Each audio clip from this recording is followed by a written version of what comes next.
Welcome back to News Geelong as we continue with the pulsating world of Geelong sport and our own flying hawk, Nathan Curry. Good evening, Nathan. Hit us with the latest sports news, Hawk.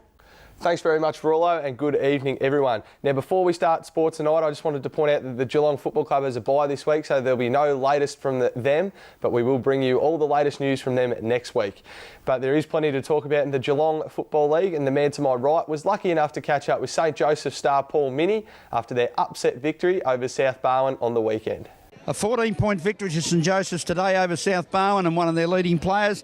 Yes, one of the back six for St Joseph's, Paul Minnie. Congratulations, Paul. A great game. Thanks, Graham. Yeah, it was a good game. It was pretty hard fought. We struggled a bit early to get our structures right, but I think after that, after we settled a bit, we did well. Anzac Day, it was a 7-point win to South Barwon. You've turned the tables and made it a 14-point win today. Where do you think the major difference was?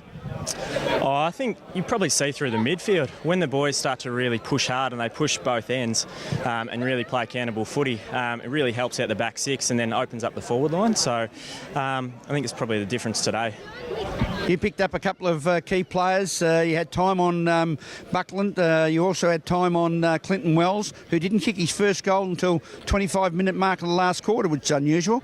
Yeah, he's both of them very good players. So Daniel Lovick had Wellsy for most of the day and did a really good job. But yeah, when I went down there in the back line to play on Buckland in the last quarter, I was getting a bit nervous. He's a pretty good player and leads really strongly, takes a good mark. So yeah, it was pretty tough, but good to get. Paul, you started your junior football out at Mottawarra. Played alongside the Ablett boys, Nathan and Gary Jr. I did, and yeah, it's going back a while now. It's probably 15 years, but yeah, it started out there. Had a really good time out there, made a lot of friends out there. So obviously decided to come back in here and play at next level up, and really enjoying it in here now. So. And what's it like to have the influence of the Lovick boys particularly, but that strong back six? We have a high regard for Daniel Lovick and his brother Andrew, and they combine so very well. What sort of influence do they have on you and your game when you're on the ground? I think their direction, they're very experienced footballers. Obviously, Daniel's been down at the VFL. So their direction, in the back line and, pointing out the matchups and, where to run, it's really good. They make sure that the structures are always set. But, I guess, that's two players down there. We've still got Benny Capper and Bretton Adams. A lot of good young players coming through there. It's really good. Makes it a lot easier down there. Next two games, the remaining two home and away games for the GFL season. You've got Lara away and you've got Bell Park in the final game, which could be a forerunner, but you've proved yourself and stamped your authority on the finals for season 2011. Yeah, it's good that we've really cemented ourselves going into finals. I guess, a win like this gives us a lot of confidence. So to play a good side like Bell Park in the last round, again, good challenge and probably something that we want to look forward to going into finals. So. Thanks very much for your time, Paul. Now it's time to get all the latest from the racing world here in Geelong, and who better to do that than my good friend, John Dunn. Racing here at Geelong last Friday afternoon, and on paper it looked like Favourites Day. Well, that's the way it started off, with the odds-on favourites Brungle Cry, and then the very talented Lee Bonsour, who took out the Rex Gorell Volkswagen handicap. The lead now from Kicking On Vain Partner, and now Le Bonsour is starting to roar down the centre of the track. In one stride he went to Mr. Axman. Running to third is Rabati, but Le Bonsour, plan B was good enough. The combination of leading trainer Peter Snowden and leading owner the Sheikh Mohammed. Well, they're always hard to beat here on the synthetic on a Friday afternoon. So it was a surprise when the 3-year-old Intaglio returned the lucrative odds of $7.80 in taking out the Pro Ride Maiden. And Havelock's Express, the widest runner, running on. Manalady strikes the front. Intaglio's running onto it strongly. Intaglio going after Manalady. Manalady a length in front. Intaglio's getting very close. Coming home the better. Intaglio takes the lead, and the blinkers have done the trick. Jenny O'Brien trained mare Placement. She's been placed in group company in the past, and first up from a spell, she looked 100 to 1 to catch the tearaway leader Birkin halfway down the straight. But luckily for quaddie punters, Placement now showing the persuader and is starting to hit top gear on the outside. It's 3 lengths off Birkin.